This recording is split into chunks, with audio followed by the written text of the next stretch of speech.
email marketing is not dead. So many people think that email marketing is dead or that email marketing just doesn't work for them. But the reality is you need to have the right strategy in place to take advantage of the power that is email marketing. And you also need to be sending the right emails that actually work to get people's attention, keep that attention, and then convert that attention into purchasers. In this video, I'm going to share 5 email designs that we use to crush it for the 7- and 8-figure brands that we work with. Now, some of these emails generate $50,000 to $100,000 in sales. It's pretty nuts. And you can just go ahead, steal these email designs and use them for your own brand or your clients. Now, just before I dive in, none of this is going to matter if you're just batching and blasting. Email marketing and just marketing in general is all about speaking to the right people at the right time with the right message. Now, if you want to learn more about exactly what we do and how we do that, check out the full segmentation training on my channel. It's a pretty long video, but it's super valuable. Okay, so let's dive in.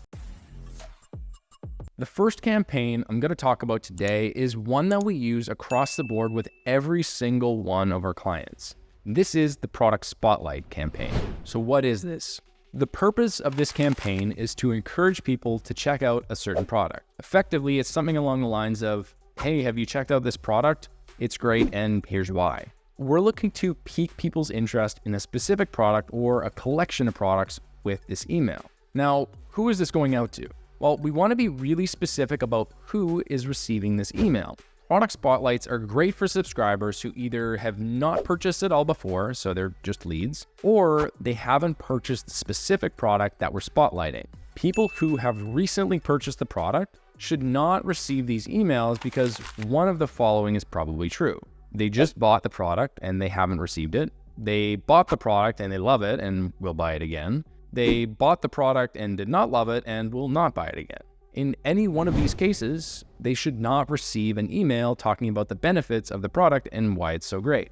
So here's an example of how we structure the Product Spotlight email. So the layout we typically use is something like this. So we have the logo and the header. The first thing people will see when they open the email is the header, and that's why this needs to pop. The main purpose of the header is just to get people's attention, get them interested, and make them want more. We typically have our logo at the top of every email to start, and then we'll have a CTA within the header, and we always want to include a CTA there. In this example, people clearly know what this email is going to be about right when they open it. We then have some brief copy diving into some of the pain points that people typically experience, and then we highlight the benefits here. And finally, we have a review. Now, we'll often include more than one review in these types of emails as well, but in this case, we just had one. But if you include a couple more, it's really going to pump up your social proof. Now, finally, in this email, we have a CTA to close out the email. So the second campaign that we're going to talk about today is the product launch email.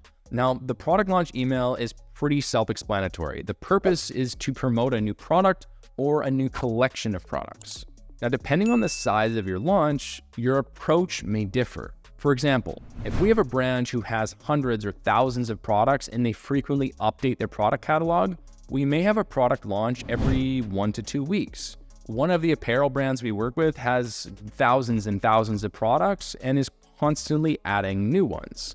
For them, we typically do 1 to 2 product launches per month for men, and then we have 1 to 2 product launches per month for women. This works quite well because we can segment and space out the campaigns enough so that they're super fresh. Now, for another brand we work with, they only have 5 products. And we just did a product launch with them, but the thing is, it's a way bigger deal. Their product line is increasing by 25%, and the new product is an absolute game changer.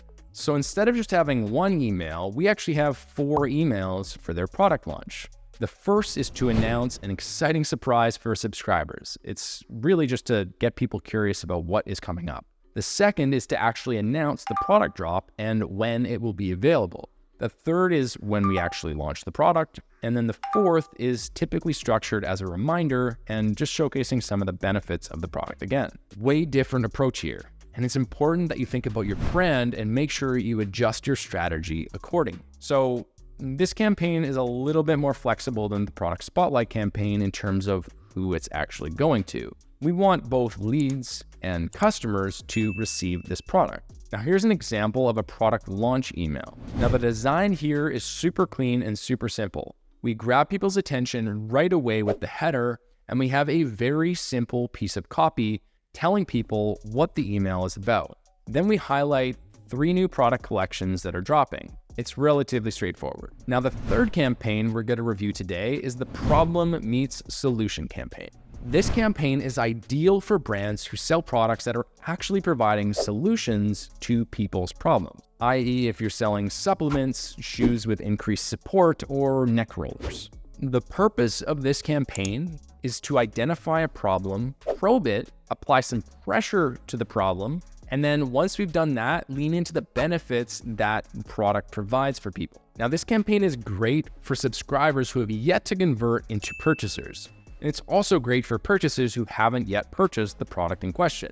In this case, we want to avoid sending to people who have recently purchased this product. But this could be a really great opportunity to pitch new products to existing customers. So here's an example of a problem meets solution email. Now, the start of this email is going to be relatively similar. We always want to start with the logo and the header because this is the first thing that people see when they open the email. Now, oftentimes what we want to do with the header with this type of email is, again, get people's attention, get them interested, but oftentimes we want to actually just highlight a pain point or highlight a benefit or a dreamscape in the header. We want to make sure the CTA is, again, above the fold, but then what we're going to do is dive into some brief copy, just talking about the pain points that people will typically experience. We'll then talk about the benefits, and we'll typically highlight 3 benefits of the product that we're spotlighting.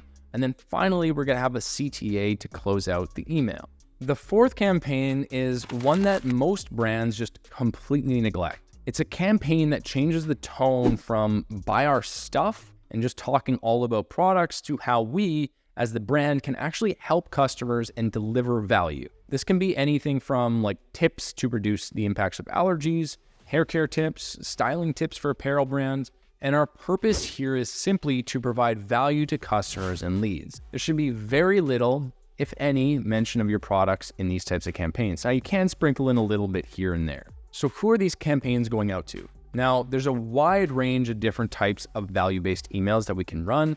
And again, it really depends on your brand and the purpose of your email. For the most part, you're going to want to limit these types of emails for purchasers unless it's particularly valuable, and you'll probably instead mostly want to focus on leads. Now, here's an example of a value-based email that we send. Now, like I said, there's a lot of different ways that we can structure this campaign, and again, it depends on the type of value-based email you're sending, but for us, we like to keep things simple. The layout we used here uses the following structure.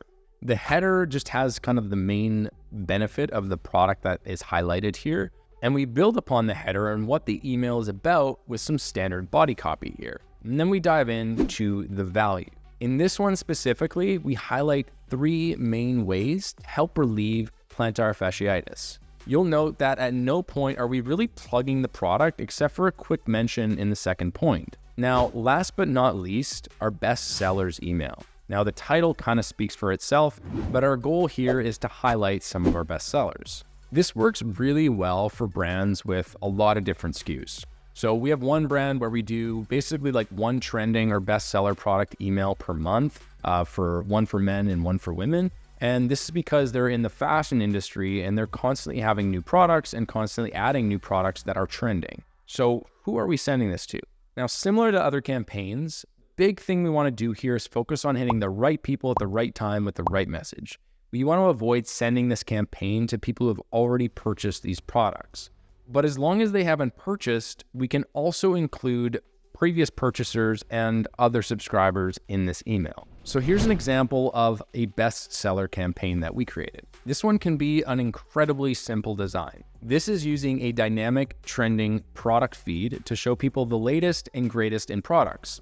We can also use static products here as well, but honestly, we prefer using the dynamic feed and then just creating a feed of trending products.